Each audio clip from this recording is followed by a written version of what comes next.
Thank you for joining me. Wanted to squeeze in a quick live stream at the start of the morning before everyone gets to their day of trading. Really want to help all of you size this up, but I really wanted to talk for a moment about silver and really just size up what is going on here. Silver has had an extraordinary rip. Like to put it in context, we have not seen at any point in the last year any period where the velocity of silver went accelerated like this, where basically in a span of like 5 days, we ripped 23% or $11 on the upside on silver. Now, why is this going on? Well, there's speculation that the Shanghai Futures Exchange is running at decade low levels of silver, as essentially silver exports in China are skyrocketing on the upside. Silver has become the new kind of speculation as crypto is melting down and gold is rather expensive and less volatile. Suddenly, silver has taken over. Now, gold is not doing that bad either. Let's just highlight here that gold has broken to a higher high. We discussed we called that together here on a live stream that called the top of this gold swing up here and the buy on dip back in October. So the question is gold going to also participate in this? Let's stick with silver here for a moment. I want to really make sure we nail this down. Now, some of the interesting observations is where can silver go? And so there are two target zones. First of all, this $60 to $65 range is where the technical measured move rule of symmetry targets this existing impulse. So there is still room for a 10% surge here higher in silver. And over a first quarter of next year, there's a much bigger measured move that actually targets as high as $68 to $72 on the upside. But that would be unrealistic to target for the remainder of this year, as we're already in the final month of the year. Uh, Point is, this is a legit silver breakout that has really set in motion a new bull impulse. And the likelihood that it just suddenly over and reverses is unlikely. There has going to have to be something pivot through either an exhaustion on the upside or some fundamental news on the macro space that changes the landscape, which is not the case right now. So expecting it to go further is our base case. Now, what is the problem with entries here? Well, number one, if you just buy silver right here, you even where would you even put a stop loss, or if you would put a stop loss at all? The volatility, I mean, we basically in 5 days ripped $10 $11 on the upside. Were you going to keep your stop loss $11 lower? There's a point where the asymmetry of silver here for chasing FOMO is it makes it a little more challenging because you're just riding pure momentum at that moment. So, what are the different things you can do? Well, certainly express it through gamma, through the purchase of options. This is one of my favorite ways of doing this. But what is the obstacle? Well, here I want to highlight that implied volatility on silver out to, let's say, January has skyrocketed from like 28% to 48%. Basically, options have almost doubled in their price from this volatility. Now, that in itself is like, oh, wow, you're overpaying for that. But what I want to highlight is the skew. Now, the market isn't open for the live skew, but I want to, if you can really squint your eyes and see that darker color, the one thing that is incredibly unique about silver and gold is that they have the smile skew, which is very rare. Most stocks have the smirk skew built into their charts. What this basically is saying is that volatility on out of the money call options is actually very expensive. And that actually makes some really interesting option strategies. So we at Big Picture Trading are already in our core silver leap positions. We're participating on the upside, but I always have to address the question, and something I'm going to discuss with my members even more is like, well, what if you want to get in now? Like, how could you put on this trade? And so one of the things that I want to bring to your attention is that skew makes putting on an option structure, an overlay, super interesting from a payoff profile perspective. So SLV, the SLV ETF, is trading at $52 right now. What I want to highlight is that if you bought a put option as protection, so you're buying the physical shares of silver, so you're owning them, you just buy them like any investor. But what you do is out to January, you turn around and buy 10% below where the silver is trading at $47, a protective put option, which is trading around, let's say, $100.15 per share.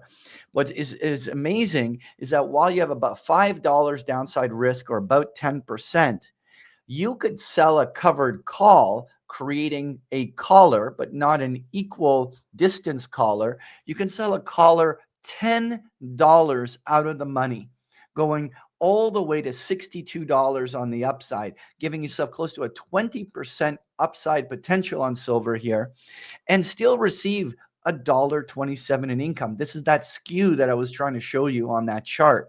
This means that not for even a zero cost, for a credit, you are being paid in this structure to actually put on a collar. To give you context on this, that gives you a payoff profile from this $52 area of that $5 downside risk, with a $10 upside potential, making this a 2-to-1 payoff profile with literally none of you buy the shares and you create your hedge wrap right around it, have amazing asymmetry, and you got paid for putting this on. That's how you build asymmetry in silver here, is you can still get in, not have your stops $10 lower because of where that previous low was. And then we're talking implied volatilities, that $2, $3 swings are daily activity now. You can't just keep a trailing tight stop here without getting nicked on it. Anyway, that's the way I'm going to be talking about it with members. We're going to be talking what duration choices they have, what other things. If you wanted to join in and watch us do that, you can click on the link in the description below to get a 14-day free trial. Big Picture Trading, easy way to see real time how we're going to be talking about putting these trades on. So how does this influence the rest of precious metals? I want to talk gold. Now, gold does still have resistance along its previous highs. That doesn't mean it isn't going to beat it. Overall, our theme and thesis has been very, very clear. We are precious metals bulls. We're bullish on this. We were talking about where and how deep a correction could go before inevitably a re-resumption in the prior bull trend. And so in this circumstance, gold in the past has had anywhere from 2 to 4 month corrections, the last 4. We're now from its peak to current 43 days into this. So we're slowly approaching. So think by Christmas, we're going to have reached the 2-month mark for the correction. Now, this consolidation can continue here for a few more weeks, but inevitably, especially if silver keeps going, the attention to precious metals will inevitably spark some bullish follow through. Now, what's also amazing is that gold miners, the miners themselves, are already testing previous highs. So you're seeing the flows really finding not only silver, but a lot of the gold miners themselves. In the other two precious metals, I want to quickly just give a quick lip service to. Platinum, it retested its highs. It may very well go, held that 50-day moving average. It certainly can join this party. And palladium has been a laggard, but while it's a laggard, what was its previous high acted as support. You had a 50-day moving average hold every single pullback, and it's now going to attempt to break this previous high. So the entire precious metals market is active. I think that there's lots of opportunity to continue to play these things out. So I want to now take a moment to quickly discuss a few of these secondary markets. First of all, let's just touch on Bitcoin, because Bitcoin, obviously, the digital gold, is been a huge laggard. One second here. It's been a huge laggard. In fact, it's been in an outright decline. And the fact that crypto has been so weak is actually, in fact, a potential catalyst as to why silver is getting so much attention. With this breakdown, we're at a very important moment around this 84, 85,000 level, because if Bitcoin can hold it, then there's still the potential for one more zigzag thrust higher towards 95,000 and retesting the 50-day moving average. But I want to be very clear on one thing. This is a primary downtrend. This is now broken down into a bear phase.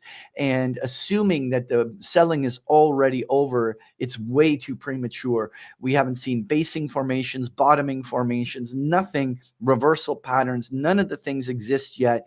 And so you want to respect the prevailing downtrend. At some point, it'll bottom, and at some point, it'll be a buying opportunity. Right now, we want to take a very wait and see approach on actually seeing what's going on here. Now, I want to touch on the stock market. Many of you obviously have been following along as we were talking about this market coming to the edge of a cliff.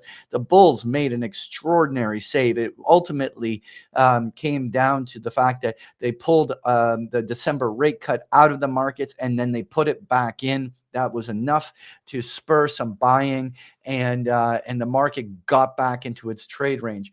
Now, the single biggest puzzle to solve is that, are we just going through a topping formation on this market and establishing a kind of trade range distribution cycle along the high?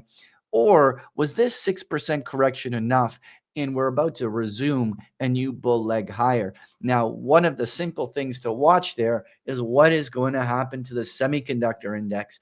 Now, the SMH has tried to bounce higher, back above its 50-day. If there's a chance that the S&P is going to go to like 7,000, 7,400, it's going to come on the back of the semiconductors still saying the AI bubble's not over, and they're going to make a punch to the upside. And it has to involve NVIDIA, which is the largest holding in that index, getting back above its 50-day and holding these support lines. If that fails, there's just not enough Mag 7 momentum. Google's been great, but beyond, and Apple's making a new high, but beyond those two, there just is no momentum. And they are such an important component of the S&P. Without the semiconductors and without more help from the other Mag 7s, overall, I would be highly suspect that the stock market is going to have much more upside. What's very likely to happen, irrespective of whether that breakout is bullishly going to happen on the semiconductors or not, it's going to likely all wait until the FOMC, which is now 9 days away. We're basically on Wednesday of next week. We have the now priced in rate cut going to come out, but it's going to be about the end of the year and the way that the Fed and FOMC are going to paint the landscape for future cuts, whether or not there's going to be further dovish pivoting going on in the new year. On top of that, because of the government closure, the release of the delayed jobs data is all being pushed to the middle of December on the 16th. And I feel that both of those are now going to become the focal point of where the next major move in the market is going to happen. So even though the markets have worked their way up to these highs, overall, I don't see the market making a big move before those events. And so very likely, we're going to find overhead resistance, have a couple of days correcting, bounce around like a ping pong between support and support resistance, just back and forth, trade range until next week. And then we're going to likely see some volatility, and we're going to try to determine at that time whether the bulls are prevailing over the bears. I'll keep all of you up to date on channel over here. All right.